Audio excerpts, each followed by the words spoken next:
আজকে তৈরি করব ছোট মাছের পেঁয়াজ ভাপা। এটা খেতে খুব মজা। ছোট মাছ অনেকের খুব পছন্দ, আবার অনেকেই পছন্দ করে না। কিন্তু ছোট মাছের যে কত উপকারিতা তা বলে শেষ করা যাবে না। ছোট মাছ খেতে যেমন সুস্বাদু, তেমনি সব মাছের ভরপুর মাত্রায় আছে প্রোটিন, ভিটামিন, প্রয়োজনীয় খনিজ, ওমেগা 3, ফ্যাটি অ্যাসিড। নিয়মিত মাছ খেলে হার্ট অ্যাটাক ও স্ট্রোকের ঝুঁকিটা কিছুটা কমে। তাই রোজের পাতে ছোট মাছ রাখার চেষ্টা করুন। চলে যাই মূল রেসিপিতে।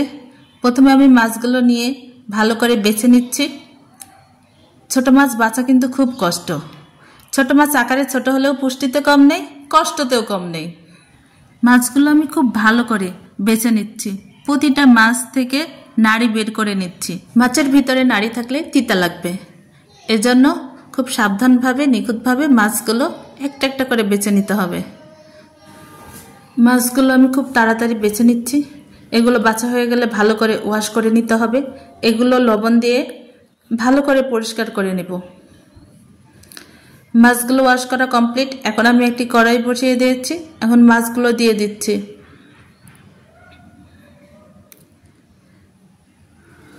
মাছগুলো আমি ধুয়ে ঝাঁকায় রেখে দিয়েছিলাম, পানিগুলো ঝরিয়ে নিয়েছি। এখন আমি কাঁচা পেঁয়াজ কুচি, পেঁয়াজের পরিমাণটা দিতে হবে বেশি, কাঁচা মরিচ, আদা পেস্ট, রসুন পেস্ট,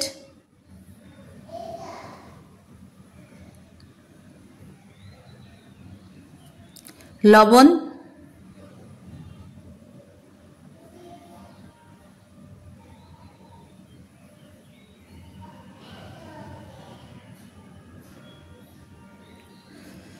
সরিষার তেল।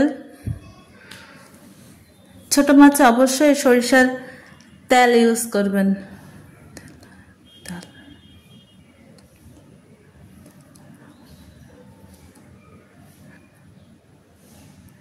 শুকনো মরিচের গুঁড়া,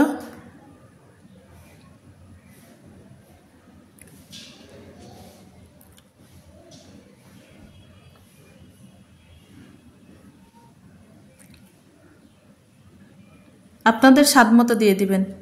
যে মরিচের গুঁড়োতে যেরকম ঝাল বা যে যেরকম খেতে পছন্দ করেন। ধনিয়ার গুঁড়ো, জিরার গুঁড়ো,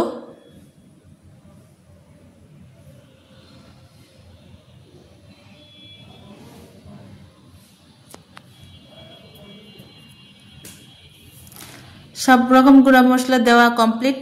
এখন আমি এগুলো ভালো করে মেখে দিচ্ছি। হাত দিয়ে ভালো করে মাখা করে মাখতে হবে। মাখানোটা যেন খুবই সুন্দর হয়। মাখানো কমপ্লিট। এখন আমি পানি দিয়ে দিচ্ছি। আমি এখানে নর্মাল পানি ইউজ করেছি। পানির পরিমাণটা হবে খুবই কম।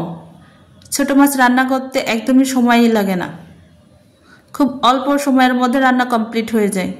এখন আমি ঢাকনা দিয়ে দিলাম। দেখুন বন্ধুরা, এই অবস্থা। আমার মাছ প্রায় অর্ধেক হয়ে গিয়েছে, পানিটা কমে আসছে। এখন ঢাকনা খোলা রেখে আমি এটা হিট করে নিচ্ছি, যেন তাড়াতাড়ি পানিটা শুকিয়ে যায়। পানি শুকিয়ে যাবে কিন্তু মাছগুলো গোটা গোটা থাকবে।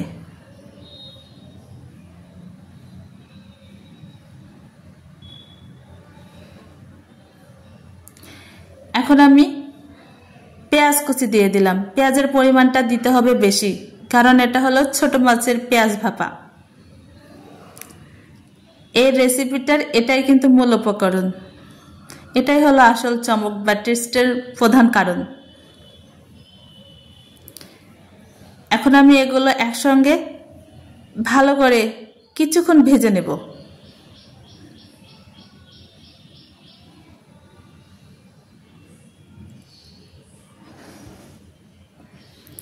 হালকা করে চারদিকে ছড়িয়ে দিয়ে আস্তে আস্তে নাড়াচাড়া করে এগুলো ভেজে নিতে হবে। এই তো নিচে লাল লাল হয়ে আসছে। আমার ভাজা প্রায় কমপ্লিট। আপনারা অবশ্যই এভাবে বাসায় রান্না করে খেয়ে দেখবেন, আপনাদের ভীষণ ভালো লাগবে। এমনকি ছোট বাচ্চাদের খাওয়াতে পারবেন। ছোট মাছে তো প্রচুর পরিমাণ ভিটামিন এ আছে, বাচ্চাদের হাড় গঠনে সহায়তা করে। বাচ্চারাও এটা মজা করে খেতে পারবে। ওকে, ভালো থাকবেন। আজ এ পর্যন্তই, আবার দেখা হবে নতুন কোনো রেসিপি নিয়ে।